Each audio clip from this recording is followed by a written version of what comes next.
hero. We got to believe in him. And last baseball season, that's exactly what the Gamecocks did. Not this big screen hero. We're talking about this little guy. Meet Reptar, the beta fish turned good luck charm for the Gamecocks. Meet his dad. Got it inside, deep right field, Mr. LB.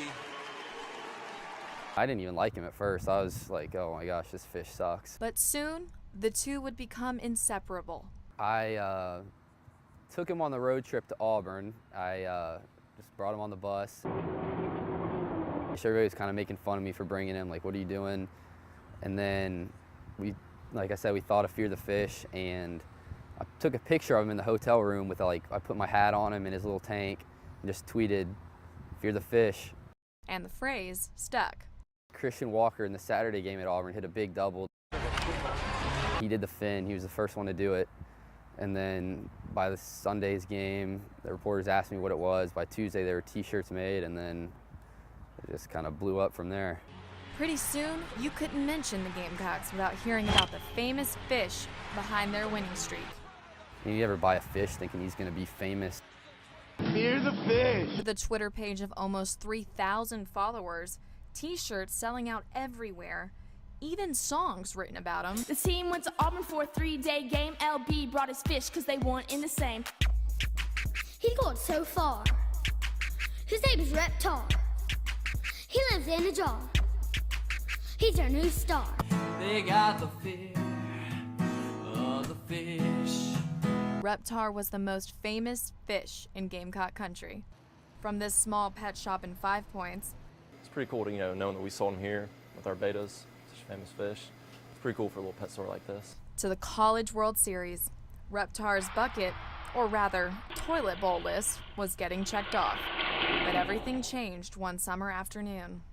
I found out at work Coach Tanner had taken the athletic director job, and then went to feed Reptar, and he had like a little SpongeBob with him and a pineapple at his tank at home, and he was just laying in the bottom of the pineapple on the ground, wouldn't move.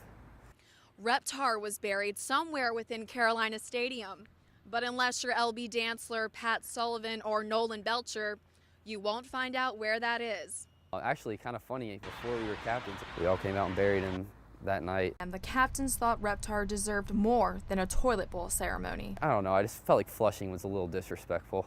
And Reptar was a fish that certainly demanded respect, and got it. When Reptar died, he got so many sympathy cards from kids and fans in general that were sent to the sent to the baseball office for LB. So will LB ever get another fish?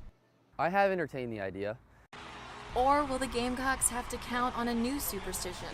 I wouldn't say I'm superstitious, but I am a little stitious. And while there may be other fish in the sea, they'll never measure up to the legacy of Reptar. You can never replace the original. But Reptar will always live on in our memories, inside the Gamecocks championship ring, and of course, in our words. Fear the fish.